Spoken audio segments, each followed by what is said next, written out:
Okay so कल हमने general properties of wave discuss कर लिया था। उसके भी काफ़ी क्वेश्चंस कर लिए थे हमने। ऑलमोस्ट 90% इसके कर चुके थे हम टॉपिकल्स में से।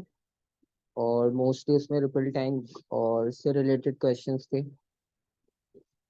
और इसके बाद अब हमारे पास जो आज का सेक्शन है वो लेंदी सेक्शन है, लाइट।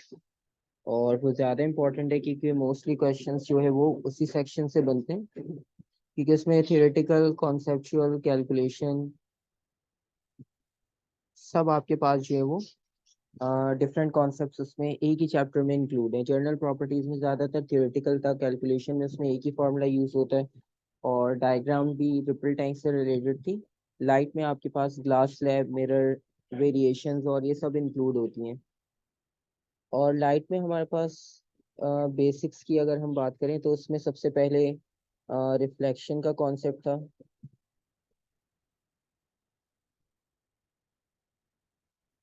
और रिफ्लेक्शन में कल हमने डिस्कस किया था कि एंगल ऑफ इंसिडेंस इक्वल होता है एंगल ऑफ रिफ्लेक्शन।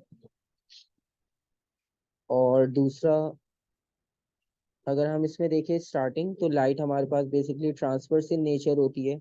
ये हमने कल भी डिस्कस किया था, क्योंकि लाइट को मीडियम रिक्वायर्ड नहीं है, इलेक्ट्रोमैग्नेटिक नेचर होती है। और इस वजह से हम उसे ट्रांसवर्स कहते हैं। ठीक है।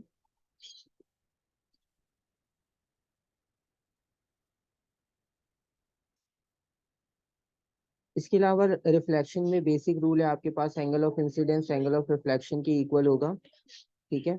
और उसके बाद फिर हम आगे अगर देखें इसमें रिफ्रैक्शन, तो रिफ्रैक्शन में हमारे पास जो है वो कंडीशन फिर डिफरेंट होती है। उसमें डेंस और रेयर मीडियम का कॉन्सेप्ट आता है।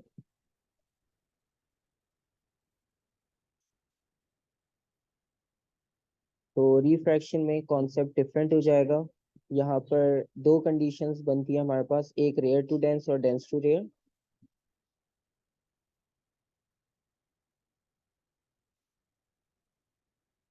और ये चीज़ हमने वैसे कल भी डिस्कस कर ली थी, तो इसका हमें आइडिया है।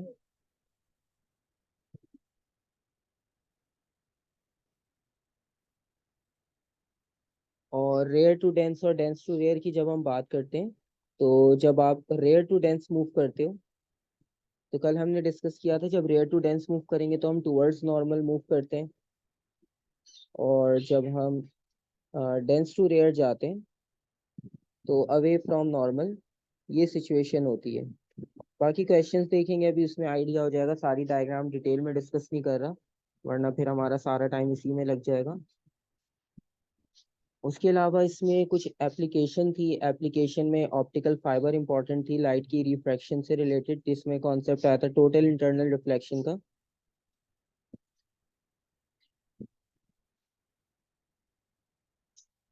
और टोटल इंटरनल रिफ्लेक्शन में आपको आइडिया था कि उसमें डिफरेंट एंगल के रेफरेंस से हम बात करते हैं। और उसमें एक स्पेसिफिक एंगल ऐसा होगा कि जिस एंगल पर आकर लाइट 90 डिग्रीज पर बेंड होती है, उसे हम क्रिटिकल एंगल कहते हैं। और उस एंगल के बाद जब लाइट आपके पास फर्दर हम उसे एक्सटेंड करना चाहें एंगल को, तो फिर लाइट कंप्लीटली आपके पास रिफ्लेक्ट हो जाती है।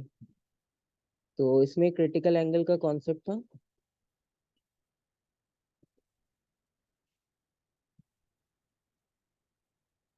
और क्रिटिकल एंगल हमारे पास उस एंगल को हमने कंसिडर किया था। बेसिकली क्रिटिकल एंगल होता है एंगल ऑफ इंसिडेंस ही है, मतलब एक स्पेसिफिक एंगल पर आकर जब लाइट 90 डिग्रीज पर बेंड हो जाती है, तो बेसिकली हम इसे angle of incidence he consider करते हैं। Angle of incidence at which the angle of refraction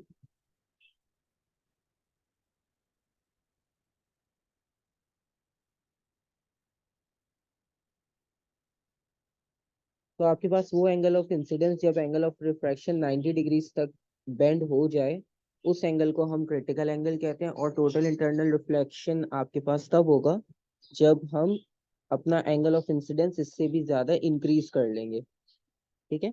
तो टोटल इंटरनल रिफ्लेक्शन आपके पास तब होगा कि जब आपका एंगल ऑफ इंसिडेंस ग्रेटर होगा क्रिटिकल एंगल से।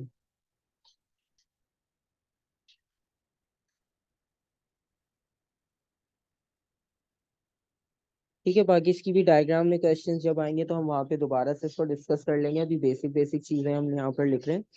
और इसकी एक और कंडीशन आपको याद होगी, इसमें दो कंडीशन थी। एक कंडीशन तो हमने यहाँ पर लिखी कि एंगल ऑफ इंसिडेंस ग्रेटर होना चाहिए क्रिटिकल एंगल से, और दूसरी कंडीशन इस।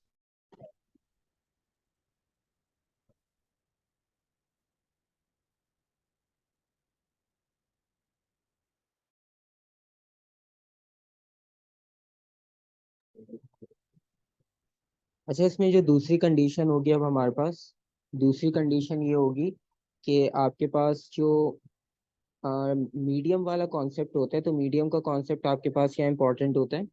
एक कंडीशन तो हमने एंगल की देख ली, ठीक है, तो एंगल वाली कंडीशन तो हमें क्लियर है। और दूसरी बात ये कि जब हम इसमें मीडियम की बात करते हैं तो दूसरी वाली बात आपके पास बहुत इंपॉर्टेंट होती है कि हमेशा जो है वो light dense to rare medium travel करेगी।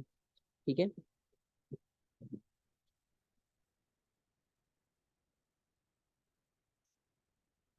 Light must travel from dense to rare medium. तो हमेशा आपके पास डेंस टू रेयर मूव करेगी इसमें लाइट। आपके पास कभी भी रेयर टू डेंस में टोटल इंटरनल रिफ्लेक्शन नहीं होता, डेंस टू रेयर में होगा। ठीक है, ये आपने याद रखना है। और उसके अलावा इसमें हमने प्रिज्म का कॉन्सेप्ट डिस्कस किया था, और प्रिज्म के अलावा इसमें फिर, हाँ, एंगल ऑफ रिफ्रैक्शन अगर फाइंड आउट करते हैं तो एंगल ऑफ रिफ्रैक्शन के लिए फॉर्मूला आपके पास था, आपको फॉर्मूलाज याद होंगे।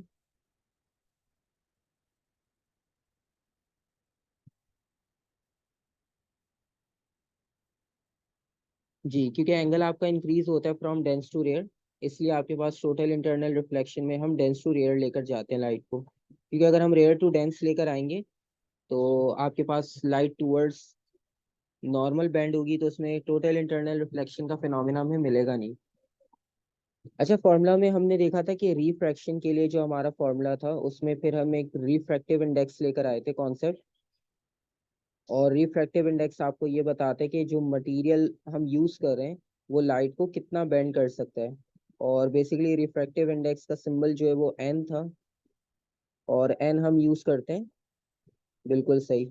दोनों एंगल को हम कंपेयर करते हैं, sign angle of incidence divided by sine angle of refraction. और अगर आपके पास क्रिटिकल एंगल गिवन हो, और क्रिटिकल एंगल के लिए आपने फॉर्मूला लिखना हो इसी रिफ्रैक्टिव इंडेक्स के साथ, तो क्रिटिकल एंगल के लिए आपके पास फॉर्मूला इस तरह से होगा।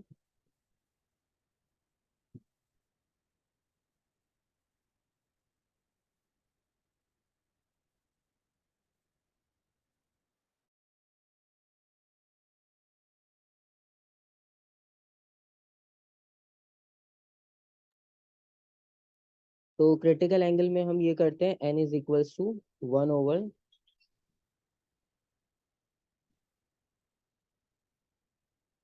Sign C. ठीक है, तो हम इस तरह से कैलकुलेशन कर लेते हैं। तो ये कुछ हमारे पास बेसिक फार्मूला थे, बेसिक कंडीशंस थी रिफ्लेक्शन और रिफ्रैक्शन। बाकी इसमें मिरर का कॉन्सेप्ट आता है, और फिर लेंसेज का है। तो हम अभी कुछ क्वेश्चंस देखते हैं, फिर जब लेंसेज का टॉपिक आएगा तो फिर हम लेंसेज की भी बेसिक चीज़ें डिस्कस कर लेंगे, क्योंकि इसमें इमेज फॉर्मेशंस होती हैं। तो फिर हम उसके बाद बाकी क्वेश्चंस कर लेंगे। ठीक है, तो जहाँ पर लेंसेज के क्वेश्चंस आना शुरू होंगे तो फिर हम उसको लेंसेज को थोड़ा सा होल्ड करके देख लेंगे। या चलो लेंसेज भी लिख लेते हैं, क्योंकि फिर क्वेश्चंस बीच में मिक्सअप आएंगे, तो फिर दोबारा से दो क्वेश्चंस के बाद वापस आएंगे हम। क्योंकि ये टॉपिक आपके पास इतना लेंदी है, इसमें काफ़ी सारी चीज़ें आपको मिल जाती है और सभी इंपॉर्टेंट है इसमें। अच्छा, बेसिकली लेंसेज में हमने दो टाइप डिस्कस की थी, कॉनकेव और कॉन्वेक्स। इसमें से कन्वर्जिंग कौन सा होता है?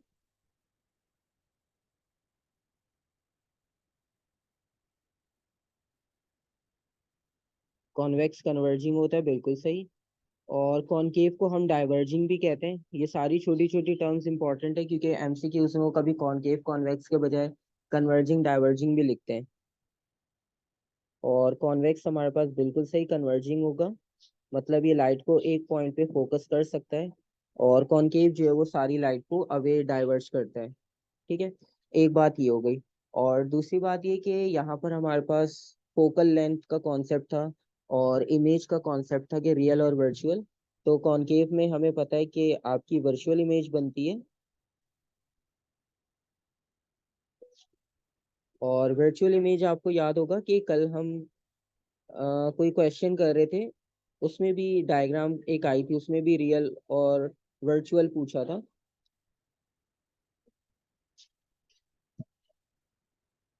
और उसके अलावा फिर इसमें जो फोकल लेंथ और ये सब कॉन्सेप्ट होते हैं।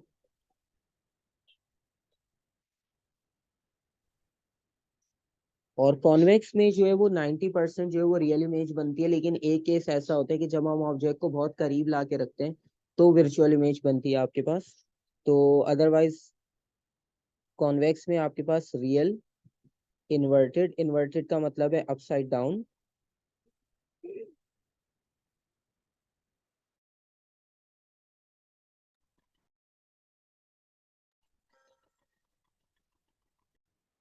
ठीक है। तो नॉर्मली इसमें रियल और इन्वर्टेड बनती है, ठीक है। और दूसरी बात ये कि अब यहाँ पर अगर हम बात करते हैं कॉन्वेक्स की इमेज फॉर्मेशन की, क्योंकि इसमें एक टॉपिक आपके पास बहुत इंपॉर्टेंट था, इमेज फॉर्मेशन, जो कि कॉन्वेक्स के लिए था। क्योंकि कॉनकेव में तो वर्चुअल इमेज बन रही है, तो उसमें इमेज फॉर्मेशन का कोई कॉन्सेप्ट ही नहीं है। तो इमेज फॉर्मेशन में बस एक टेक्निक है छोटी सी, वो याद रख लेना। सारी इमेज फॉर्मेशन हम दोबारा से ड्रॉ नहीं करेंगे, बस पोजीशंस वाइज मैं यहाँ पर मेंशन कर दूंगा। अच्छा, इमेज फॉर्मेशन में नॉर्मली क्या था कि हमने पॉइंट्स डिफरेंट डिफरेंट बनाए थे। हमारे पास एफ था, टू एफ था, बियॉन्ड टू एफ कंडीशन थी, between F two F condition थी, और बिटवीन एफ और लेंस की कंडीशन थी। उसमें हमारे पास जर्नल, अगर हम एक कंडीशन की बात करें, तो लेट सपोज अगर आपके पास एक कॉन्वेक्स लेंस की एग्जांपल लें हम।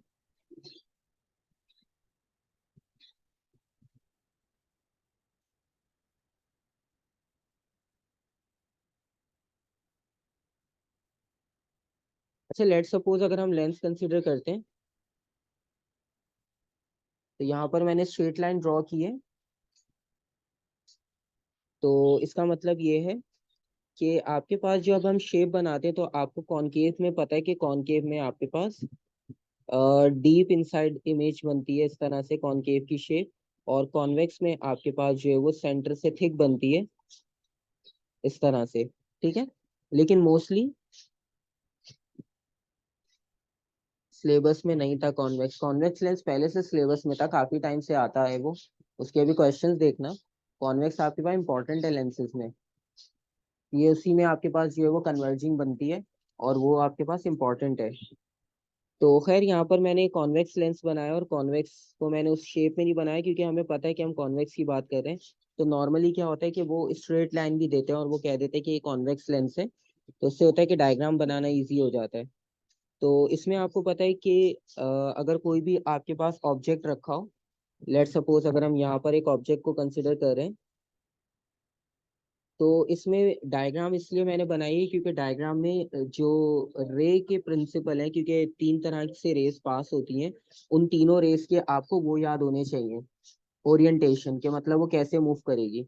तो वो ओरिएंटेशन याद रहेगी तो आप हर डायग्राम में जो है वो उसको एग्जैक्टली करेक्ट मार्क कर सकते हो, वरना आपको प्रॉब्लम होगा। अच्छा, इसमें ये कि अगर लेट सपोज हम एक रे को कंसिडर करें, और एक रे आपके पास बिल्कुल पैरेलल जाती है प्रिंसिपल एक्सिस के। अच्छा, इसमें अगर आपने मार्किंग करनी हो, तो ये वाली लाइन जो होती है आपके पास, इसको हम प्रिंसिपल एक्सिस कहते हैं,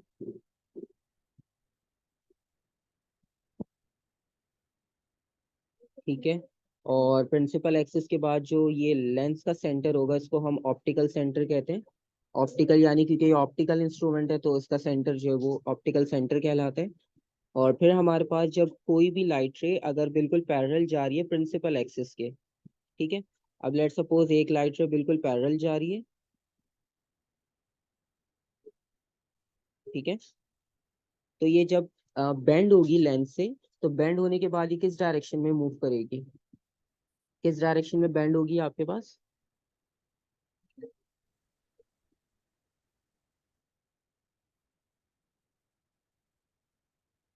फोकल पॉइंट, ठीक है। अब आपके पास फोकल पॉइंट से होगा,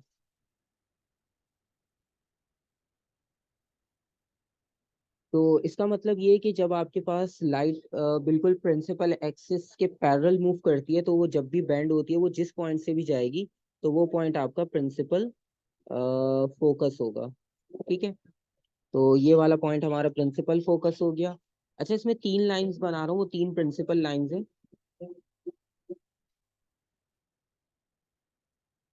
और उसके बाद जब लाइन आपके पास सेंटर से मूव करेगी लाइट, तो सेंटर से बिल्कुल स्ट्रेट मूव करती है बिना किसी रिफ्रैक्शन के।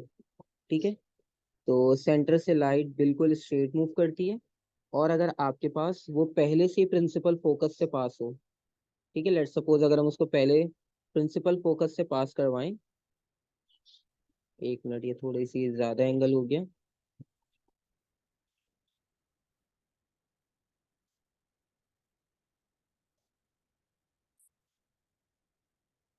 ठीक है, तो ये पहली वाली रे का रिवर्स हो जाएगा कि ये आपके पास बिल्कुल पैरेलल हो जाएगी प्रिंसिपल एक्सिस के।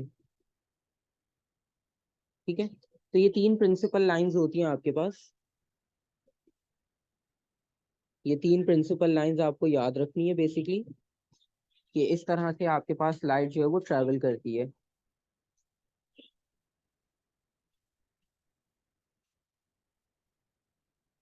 ठीक है, यहाँ तक किसी को कंफ्यूजन कोई? और इसमें आपको फिर पता है कि फोकल लेंथ का। हाँ, पूछो। अच्छा, इसमें नॉर्मली ये होता है कि ये जो हमारी लाइन थी ना नंबर वन वाली, ठीक है, जो हमने फर्स्ट लाइन ड्रॉ की ये, तो फर्स्ट लाइन में क्या था, पैरेलल जाके वो प्रिंसिपल फोकस से बेंड हो गई। तो अगर हम इसको रिवर्स करें, मतलब हम प्रिंसिपल फोकस से लाइट को पहले पास करवा दें, जो कि नंबर थ्री है, तो वो पास होने के बाद जब रिफ्रैक्ट होगी तो वो बिल्कुल पैरेलल हो जाएगी प्रिंसिपल एक्सिस के। ये बिल्कुल ऑपोजिट है नंबर वन के। ठीक है, मोस्टली ये लाइन मतलब हमारे केसेस में नहीं आती, लेकिन फिर भी अगर कहीं पर वो आपसे ये पूछ लेगा तो ये आपको पता होना चाहिए। ठीक है, क्योंकि ये आपके पास बिल्कुल प्रिंसिपल लाइंस हैं, ये आपके सिलेबस में आपकी बुक में मेंशन्ड है। और इसमें अब आपको पता चल गया कि ये वाला पॉइंट जो है वो प्रिंसिपल फोकस होगा, और सेंटर से लेकर यहाँ तक का डिस्टेंस फोकल पॉइंट होगा, फोकल लेंथ होगी, सॉरी। और एफ को जब हम डबल कर देंगे तो वो 2f होता है। मतलब हम फोकल लेंथ को डबल करते हैं तो वो 2f की इक्वल होगी यहाँ पर। ठीक है।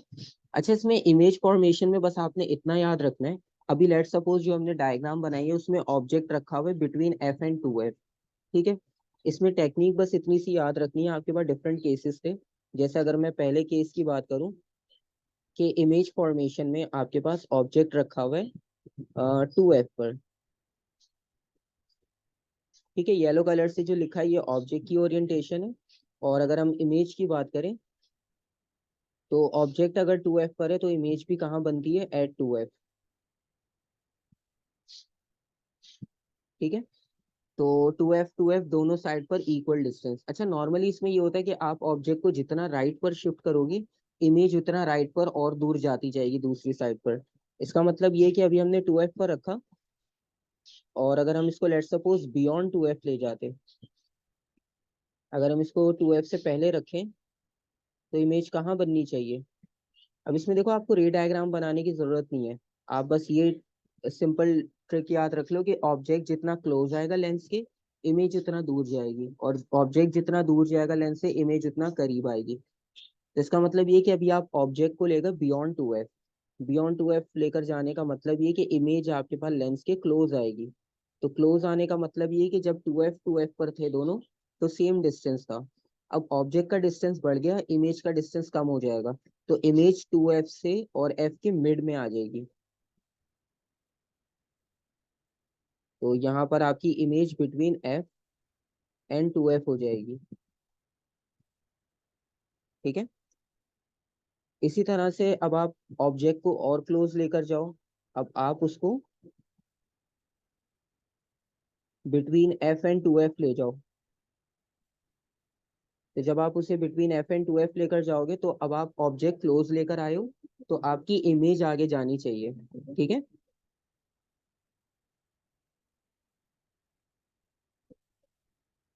तो इमेज आपके पास कहाँ जाएगी? बिटवीन एफ एंड 2f आपके पास जब हम रखेंगे तो आपके पास इमेज कहाँ चली जाएगी, बियॉन्ड 2f। ठीक है, मतलब पहले वाला जो केस हमने नंबर 2 लिखा है उसका रिवर्स हो जाएगा।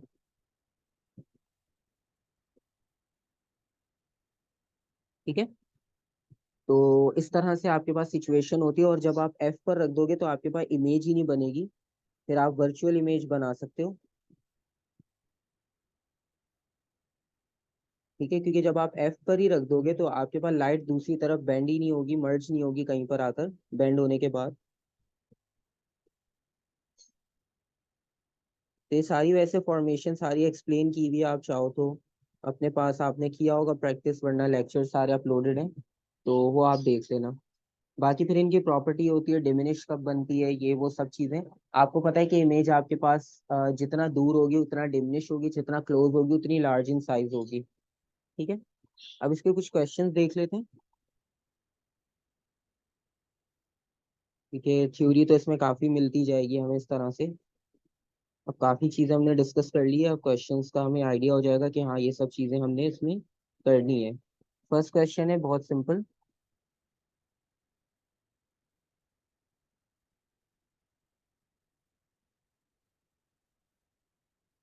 फर्स्ट का सी। ठीक है, अब आंसर जो है वो आप जल्दी जल्दी बता देना, ताकि सबके आंसर जो है वो चेक हो सके। ठीक है, फर्स्ट का सी, सी सबने सी बताया आंसर, क्योंकि आपको पता है कि एंगल नॉर्मल से मेजर किया जाता है हमेशा। तो सी राइट आंसर है हमारे पास। ठीक है, बिल्कुल सही। सेकंड वाला देखो।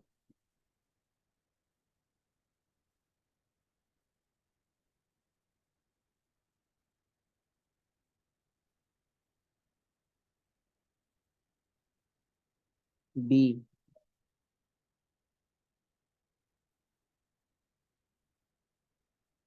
ठीक है, इन्होंने आपसे बेसिकली पूछा है कि फोकल लेंथ क्या होती है। फोकल लेंथ आपको पता है कि ऑप्टिकल सेंटर से लेकर प्रिंसिपल फोकस का डिस्टेंस होता है आपके पास। तो अब देखो यहाँ पर तीनों रेस बनी हुई है जो अभी हमने डिस्कस की थी। आप फर्स्ट वाली रे को चेक करो, फर्स्ट वाली रे फोकस से पास होती है, तो ये हमारा प्रिंसिपल फोकस है। तो प्रिंसिपल फोकस से लेकर लेंस के सेंटर तक का डिस्टेंस होता है फोकल लेंथ। तो बी आपके पास बिल्कुल राइट ऑप्शन है, बिल्कुल सही। ठीक है, क्वेश्चन नंबर 3।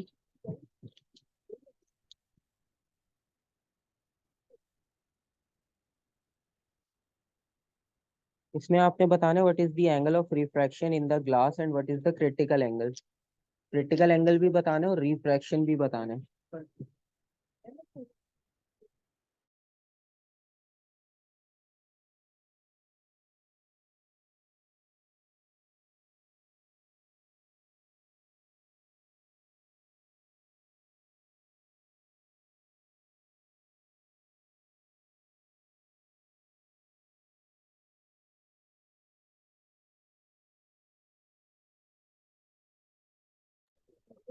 अच्छा देखो, इसमें अब आपने करना क्या है।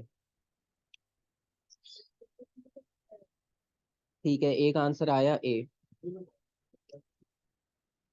एक आंसर आया ए, चेक कर लेते हैं। अच्छा, इसमें एंगल ऑफ रिफ्रैक्शन पूछा उन्होंने। अब आपके पास देखो लाइट जो है वो रेयर टू डेंस जा रही है, क्योंकि ग्लास ब्लॉक है ना। तो ये डेंस मीडियम है और उससे पहले हमारा रेयर मीडियम था। तो जब रेयर टू डेंस हम जाएंगे तो हमारी लाइट जो है वो टुवर्ड्स नॉर्मल बेंड होगी। तो टुवर्ड्स नॉर्मल बेंड होने का मतलब ये एंगल शॉर्ट हो जाएगा। तो 57 उन्होंने एंगल लिखा हुआ है, और देखो उन्होंने रिफ्रैक्टिव इंडेक्स भी दिया हुआ है। तो आपने क्या करना होगा, आपने एंगल ऑफ रिफ्रैक्शन और क्रिटिकल एंगल निकालना है। तो एंगल ऑफ रिफ्रैक्शन के लिए अभी हमने फॉर्मूला लिखा था, n equals to sine angle of incidence divided by sine angle of refraction. इससे आप एंगल ऑफ रिफ्रैक्शन निकालोगे। देखो मैं वही बता रहा हूँ करना क्या आपने। ये वाला देखो एंगल ऑफ इंसिडेंस है। ठीक है, साइंटिफिक कैलकुलेटर कैलकुलेशन के लिए रखना आंसर, वरना क्लियर नहीं होगा कैसे कैलकुलेट किया है। एंगल ऑफ इंसिडेंस दिया है हमारे पास, रिफ्रैक्टिव इंडेक्स एन आपके पास गिवन है। ठीक है, आपने क्या करना है, आर कैलकुलेट करना है। पहले हम आर कैलकुलेट करके देखते हैं। ठीक है, यानी एंगल ऑफ रिफ्रैक्शन। अभी हमने फॉर्मूला में लिखा था कि एंगल ऑफ रिफ्रैक्शन के लिए आप ये फॉर्मूला यूज करते हो। ठीक है, और अब ये फॉर्मूला यूज करने के लिए आपको पता है कि इसमें एन की वैल्यू 1.5 है, और एंगल ऑफ इंसिडेंस है 57, तो आप साइन 57 लिखोगे, और divided by sign of refraction. इसे शिफ्ट करोगे आप लेफ्ट हैंड साइड पर। तो साइन 57 आप कैलकुलेटर से कैलकुलेट करो और उसे डिवाइड करो 1.5। अब इसमें लेफ्ट हैंड साइड पर जो साइन और आर है, हमें साइन नहीं चाहिए, हमें आर चाहिए। तो साइन को जब हम राइट हैंड साइड पे शिफ्ट करेंगे तो वो डिवाइड होता है बेसिकली, लेकिन हम उसको डिवाइड में लिखते नहीं है। बिल्कुल, हम उसे साइन इनवर्स करके लिखेंगे। तो हम उसे साइन इनवर्स लिखेंगे और जो वैल्यूज आपके पास साइन 57 की आ रही है वो आप 1.5 से डिवाइड करके यहाँ पर लिखो, तो आपके पास एंगल ऑफ रिफ्रैक्शन आ जाएगा।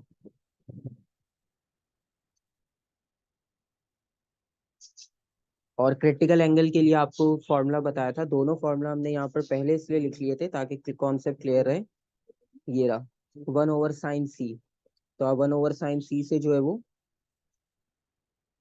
क्रिटिकल एंगल भी निकाल सकते हो।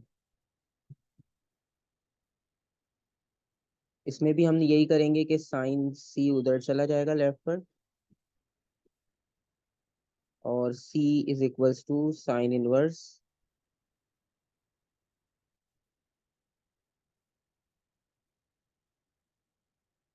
इस तरह से दोनों एंगल आप कैलकुलेट कर लो।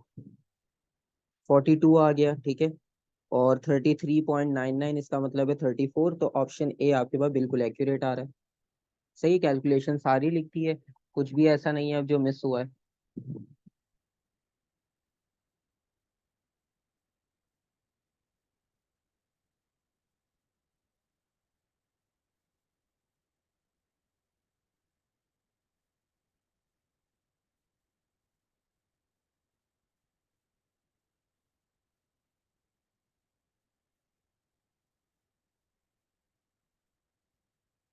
ठीक है, यहाँ तक हो गया, आगे चलते हैं।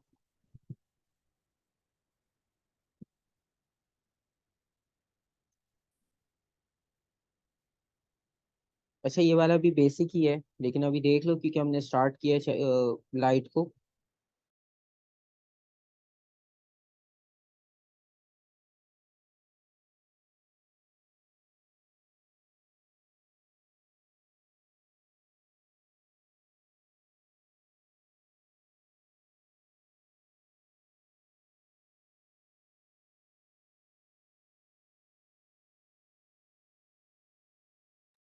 अच्छा, जब रिफ्लेक्शन की बात होती है ना, तो angle of incidence angle of reflection same होता है। और ये सेंटर वाली लाइन नॉर्मल को रिप्रेजेंट कर रही है, तो सिंपल सा आंसर है ए। ठीक है,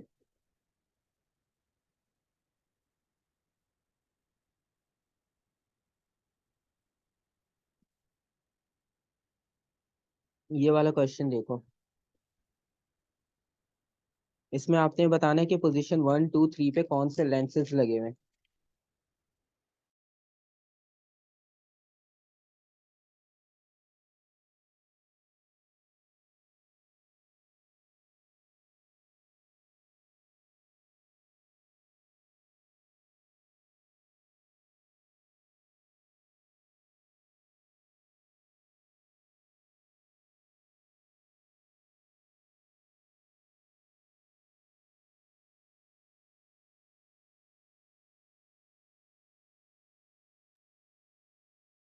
अच्छा, एक आंसर आया डी। ठीक है, आप लोग भी आंसर देखते रहो, मैं जब तक इसका एक सिंपल मेथड बता देता हूँ। देखो, जब भी दो आंसर्स आ गए ए और डी, अब हम चेक करते हैं कौन सा सही है कौन सा गलत। एक और आ गया बी।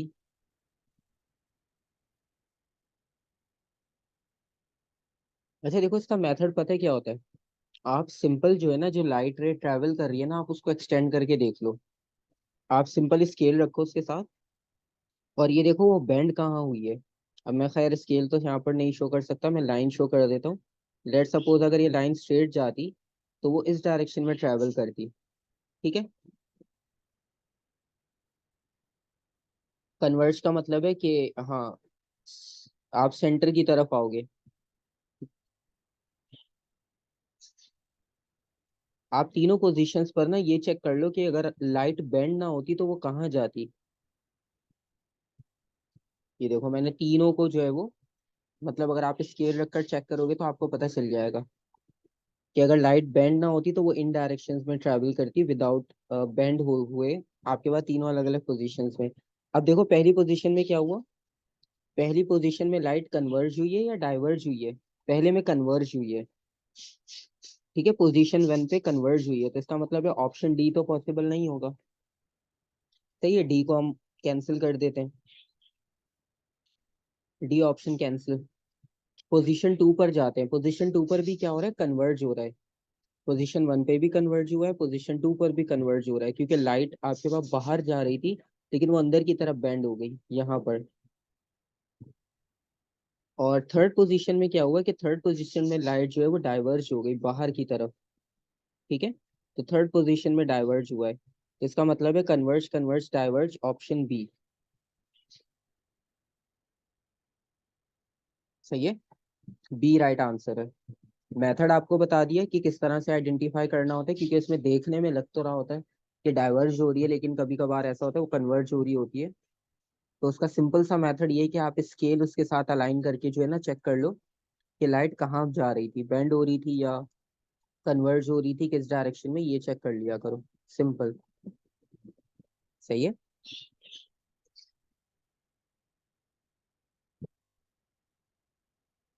ये वाला देखो, इसमें बस फॉर्मूला पूछा बेसिकली उन्होंने।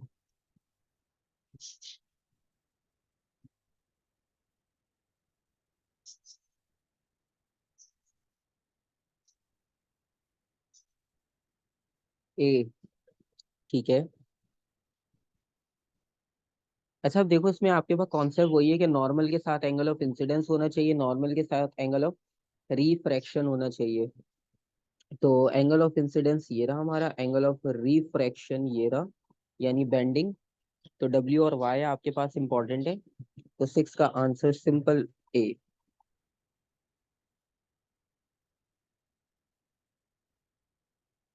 अच्छा, अब ये वाला सिंपल है आपके पास, ये हम कर चुके हैं क्वेश्चन नंबर 7 जैसा। इसमें भी एन दिया हुआ है, एंगल ऑफ इंसिडेंस दिया हुआ है, वही फॉर्मूला लगेगा जो भी पिछले क्वेश्चन में हमने किया है।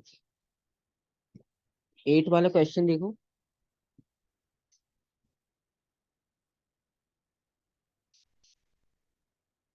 अच्छा, हम कन्वर्जिंग लेंस को मैग्नीफाइंग ग्लास की तरह भी यूज करते हैं, क्योंकि आपको पता है कि कन्वर्जिंग लेंस और मैग्नीफाइंग ग्लास दोनों का शेप ऐसे ही होता है। ठीक है, तो इसमें आपको पता है कि इमेज हम जब इसके बिल्कुल फोकस पे देखते हैं, ठीक है।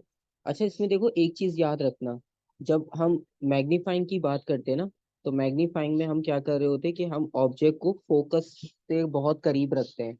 और अभी हमने रे डायग्राम में देखा था यहाँ पर कि जब आप इसको बिल्कुल एफ पर रखोगे तो एफ पर आपके पास इमेज नहीं बनती, और अगर एफ से आप और अंदर ले आओ ऑब्जेक्ट को, ठीक है, मतलब बिटवीन एफ और लेंस ले आओ, तो आपके पास वर्चुअल इमेज बनेगी। ठीक है, तो ये आपके पास अगर आप इसमें भी देखो, तो इसमें भी आपके पास यही कॉन्सेप्ट होगा कि इमेज रियल नहीं बनेगी, आपके पास वर्चुअल होगी। क्योंकि अगर रियल बनेगी ना, रियल में पता है क्या होगा, रियल में इन्वर्टेड हो जाएगी। और जब भी आपने मैग्नीफाइंग ग्लास यूज किया होगा आपको पता होगा कि उसमें इन्वर्टेड तो इमेज बनती नहीं है। तो इसका मतलब ये हुआ कि आपके पास वर्चुअल और इरेक्ट बनेगी, सी। ठीक है, ये बनेगी आपके पास।